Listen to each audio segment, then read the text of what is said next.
Hi, நான் உங்க பாவி. இந்த பொங்கலுக்கு வாங்கின நேந்திரப்பழம் மிஞ்சிட்டு அப்படின்னா, இந்த ரெசிபியை ட்ரை பண்ணி பாருங்கள். ஈவினிங் டைம் டீ, காஃபி கூட வச்சு சாப்பிட்றதுக்கு ஏற்ற மாதிரி ஒரு சூப்பரான ஸ்நாக்ஸ் ஈஸியாகவும் பண்ணிடலாம். இதுக்கு ஒரு இட்லி பாத்திரத்தில் பழத்தை 2ஆக கட் பண்ணி ஒரு 15 நிமிஷம் ஆவியில் வேக வச்சு ஒரு பாத்திரத்தில் ஆட் பண்ணி இந்த மாதிரி ஸ்போக் வச்சு நல்லா ஈவனாக மேஷ் பண்ணி எடுத்துக்கோங்க. கட்டி எதுவுமே இல்லாமல் நல்லா ஈவனாக மேஷ் பண்ணிக்கலாம்.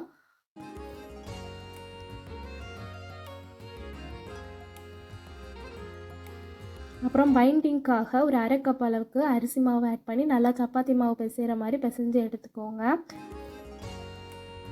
அப்புறமா இந்த ரெசிபிக்கு ஒரு ஸ்வீட் பூரணம் பண்ணணும். அதுக்காக ஒரு பாத்திரத்தில் அரை கப் அளவுக்கு துருவி வச்சுருக்க வெல்லம், ஒரு 3 ஸ்பூன் அளவுக்கு அவல், 3 ஸ்பூன் அளவுக்கு தேங்காய், அப்புறம் 1 ஸ்பூன் அளவுக்கு வறுத்து வச்ச எள்ளு, கொஞ்சமாக ஏலக்காய், அப்புறம் கொஞ்சம் நெய் ஆட் பண்ணி நல்லா மிக்ஸ் பண்ணிக்கலாம். அப்புறமா நம்ம பிசைஞ்சு வச்சுருக்க அந்த நேந்திர பழத்துலேருந்து ஒரு உருண்டை எடுத்து இந்த மாதிரி அதை ஃப்ளாட் பண்ணிக்கோங்க. அப்புறம் நம்ம பண்ணி வச்சுருக்க அந்த ஸ்வீட் பூரணத்தை நடுவில் ஸ்டஃப் பண்ணிவிட்டு இந்த மாதிரி பால்ஸ் மாதிரி நல்லா ஈவனாக உருட்டி எடுத்துக்கோங்க. இந்த மாதிரி எல்லாத்தையுமே பண்ணி எடுத்துக்கலாம்.